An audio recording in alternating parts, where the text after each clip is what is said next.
My name is Jack Collins. I'm 41, and for most of my life, I believed my father's approval was the only thing that mattered. That belief shattered the day he stood in a courtroom, pointed at me, and called me a coward. I had faced gunfire, chaos, and loss on foreign soil, but nothing felt as sharp as the silence that followed his words. It was a silence that carried the weight of every unspoken disappointment between us. I remember gripping the edge of the defendant's table, the polished wood cool beneath my palm. My pulse was steady, trained from years of command, but something inside me trembled. Across the room sat my 10-year-old son Liam, watching his grandfather testify against me. His small face twisted in confusion, not understanding why the man he adored had just turned his back on his own blood. The courtroom lights seemed too bright, almost cruel, washing everything in harsh truth. My father's voice didn't waver. He spoke with that same military certainty I had once admired, the tone that used to mean safety when I was a boy. Now it was a blade. He said I was unstable, that I hid behind medals, that I had no business raising a child alone. Every word felt rehearsed, deliberate, as if he'd waited years for the chance to strip me bare in front of strangers. I kept my face still, every muscle under control. The same discipline that had carried me through war, now the only thing keeping me from breaking. Inside, I was burning. Not from shame, but from disbelief that the man who taught me about honor had chosen humiliation over truth. I wanted to stand up, to defend myself, to tell everyone that courage isn't about how loud you shout, but how long you endure. Instead, I stayed silent, letting him speak until his voice faltered. Because sometimes the most powerful response is the one you hold back until the world is finally ready to hear who you really are. Growing up, my father believed feelings were distractions. He taught me to stand tall, speak less, and never show weakness. Love came in the form of structure, discipline, and expectations, never warmth or softness. I spent years chasing his approval, thinking if I became the kind of man he respected, maybe I'd finally earn his pride. That's part of why I joined the Navy. Part of why I pushed myself to rise through the ranks until I led my own SEAL unit into places most people couldn't pronounce. But war changes how you measure things. It teaches you that silence can be strength, that protecting others doesn't always look like glory. When I came home for good, I carried more than scars. I carried secrets. Missions I couldn't explain, names I couldn't say, grief I didn't have words for. So I kept quiet. I thought keeping things locked away was the honorable thing, the safe thing. I thought my family would understand that some parts of me couldn't be shared. They didn't. My wife at the time said I was unreachable. She'd ask where my head was, and I'd just say I was tired. She called me emotionally frozen, accused me of caring more about ghosts from the battlefield than our son's spelling tests. The truth is, I didn't know how to bring those two worlds together. I was trying to be a present father while still haunted by memories I couldn't unpack, and instead of seeing that struggle, she saw distance. When we divorced, I hoped it would be civil. I wanted to find a way to co-parent with respect, but when custody came into question, she turned every quiet moment I'd ever had into ammunition. She called me unstable, distant, and incapable of forming real emotional bonds. And the worst part was, my own father agreed. He didn't ask questions, didn't come to me privately. He just took her side, as if all the years I'd spent trying to live up to his standards meant nothing. That betrayal stung more than anything she said. It wasn't just that he doubted me, it was that he never really tried to know me as a man. He saw my silence and assumed it was weakness, not discipline. He mistook my restraint for avoidance, my privacy for guilt. He didn't understand that some wounds take time to speak of, that some men carry their battles quietly because that's the only way they know how to survive. And maybe I was wrong to think that love could be felt in the things I didn't say. Maybe I should have fought harder to be known, even when it felt safer to stay invisible. But it's hard to open up when you were raised to believe vulnerability is a flaw, so I let them believe what they wanted until I couldn't anymore. Until it started to cost me the one relationship I'd built from love, not legacy. The one person who deserved to know the full story, my son. The courtroom felt more like a stage than a place of justice. My ex-wife sat straight, her lawyer at her side, her expression calm and calculated. She spoke clearly, describing me as emotionally distant, unpredictable, and unfit to raise a child. Her words weren't angry, they were measured, like facts being read off a report. She said I couldn't connect with Liam, that I had no idea how to nurture or support a growing boy. She called me cold, said I didn't show affection, didn't attend enough school events, and didn't communicate with her about his needs. She painted a picture of a man lost in his own world, detached from reality, too broken by his past to be present. I didn't flinch, but I felt every word. Each one chipped away at the version of me I'd tried so hard to preserve. I sat there, silent, my back straight, my jaw locked tight, because reacting would only prove her point. Then my father stood. He adjusted his tie like he had somewhere more important to be. He looked at the judge, not at me, and said I'd never been right in the head since I came back. I refused to talk to him, that I kept secrets. He called me closed off, said I lived like a ghost, avoiding real life. The weight of his voice, so sure, so stern, made it clear to the court that he saw me as a failure, not a son. He told them I was a man hiding behind silence, incapable of providing a stable home, that Liam needed consistency, not mystery, that I brought too many shadows into the room to be a good father. I watched him say all this without a flicker of hesitation, as if I were a stranger he'd been called to judge, not the boy he once taught to fish and shoot and keep his word. There was no pause, no hesitation, just the clean cut of disapproval, delivered like a sentence. The judge took notes. The attorneys nodded. It was all routine to them. But to me, it was a slow unraveling. Every time I looked at Liam, sitting there in his little navy blazer with his feet barely touching the floor, my chest tightened.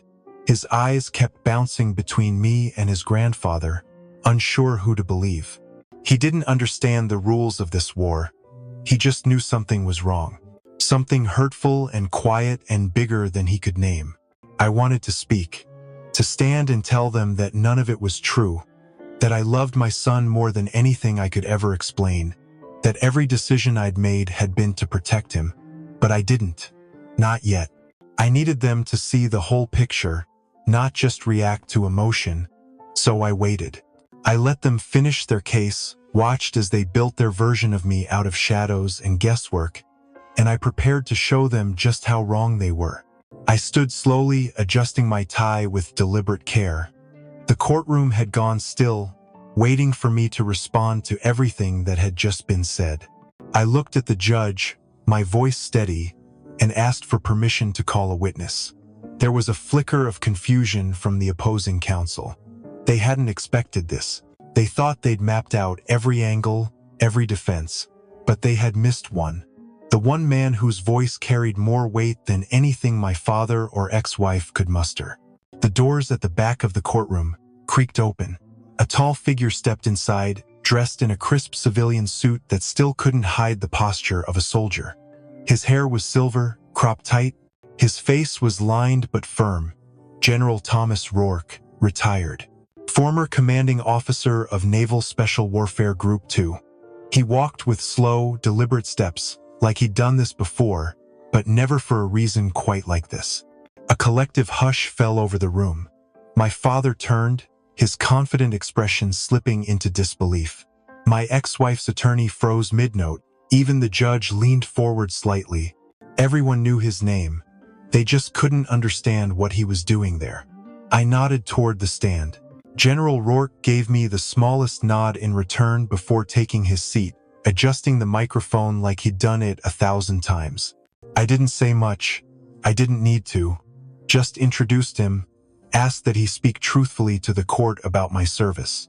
He looked at me, then at the judge, and said he had no hesitation.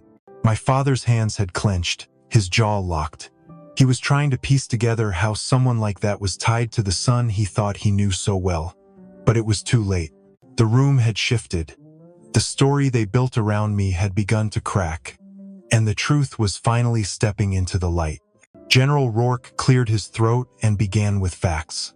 Jack Collins served with distinction for over 15 years in the United States Navy, including 8 years as part of SEAL Team 6.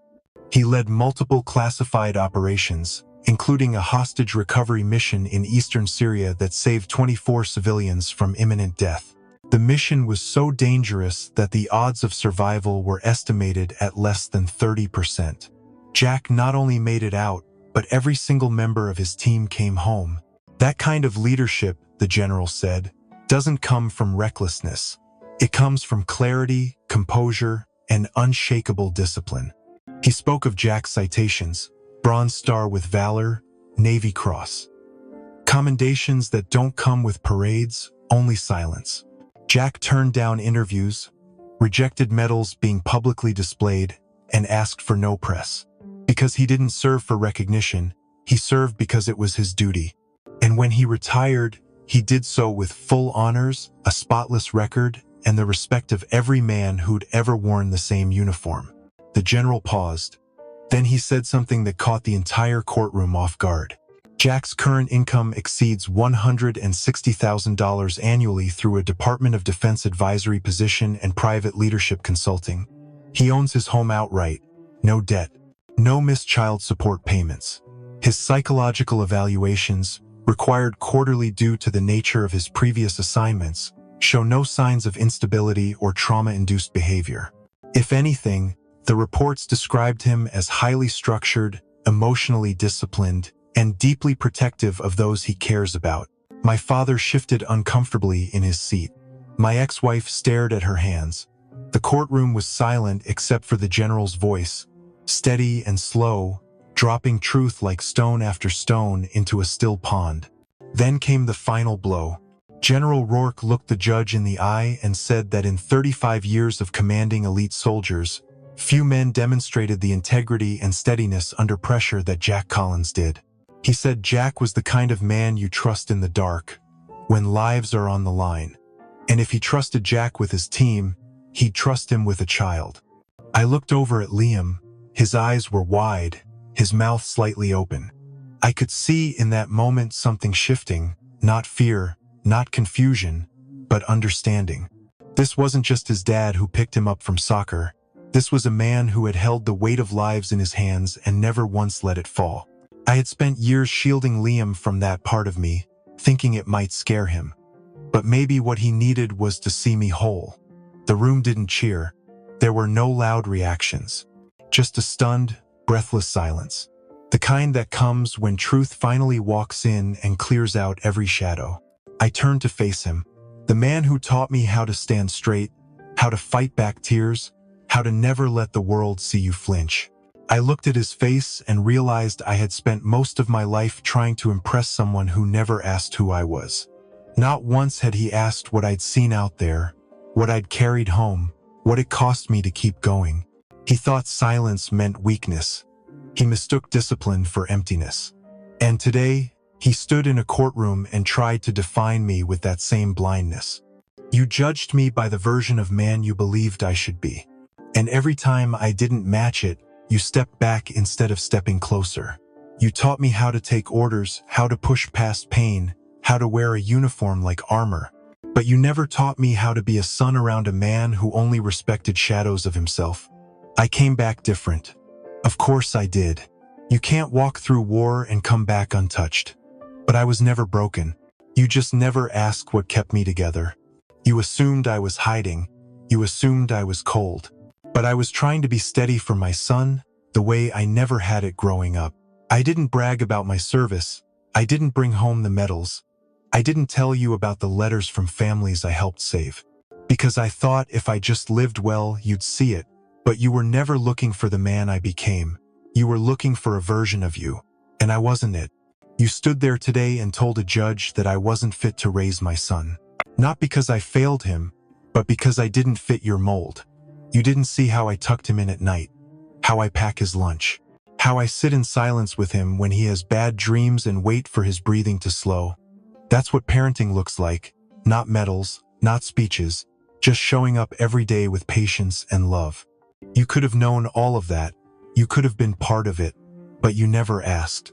And now you sit there, ashamed, not because of what I said, but because deep down, you finally see that I was never a failure. You were just never listening. And that silence, the one you taught me to live by, it's finally broken, not to hurt you, but because I refuse to let my son grow up thinking love sounds like silence. When the judge announced her decision, the room held its breath. Full physical custody to me, supervised visitation for his mother, pending completion of parenting classes. The words felt heavy, not with triumph, but with relief. I hadn't fought to win. I had fought to protect the bond between a father and son that had never stopped growing, even in silence. As the gavel came down, Liam slid off the bench and ran straight into my arms. His hug was fierce, small arms wrapping tight around my waist like he was anchoring himself to something solid. He looked up at me, eyes wide, voice small, and asked if I was really a hero. I knelt to his level, placed a hand on his shoulder, and told him the truth, only if I could be a hero to him. That moment, more than any medal or mission, was what I had been fighting for. No recognition, not vindication, just the chance to look my son in the eye and know he saw me for who I truly was. A father who had never stopped showing up. A man who had finally chosen to stop hiding behind silence. And in that quiet, warm space between us, I found the only kind of victory that ever really mattered. For a long time, I believed silence was strength. That keeping your head down and letting your actions speak was the mark of discipline, of honor. I thought that if I just lived right, the people who mattered would understand. But silence can leave space for others to write their own stories about you. And sometimes those stories are wrong. I let people believe I was distant. I let my father decide who I was based on what I didn't say. I stayed quiet because I thought it made me noble, when really it made me invisible. It took standing in a courtroom, watching my own character torn apart, to realize that silence can be a prison. A way of shrinking yourself to fit inside someone else's version of truth. I speak now not to prove anything, but to be seen fully. Not just by my son, but by myself. Because dignity isn't about hiding what hurts. It's about standing in the light with all the weight you carry and saying, "This is who I am." I've worn uniforms and carried titles, but none of them matter if I can't live by the values I claim to protect. And the most important of those is truth. Not the loud kind, but the kind that stands quietly, unshaken, when everything else falls apart.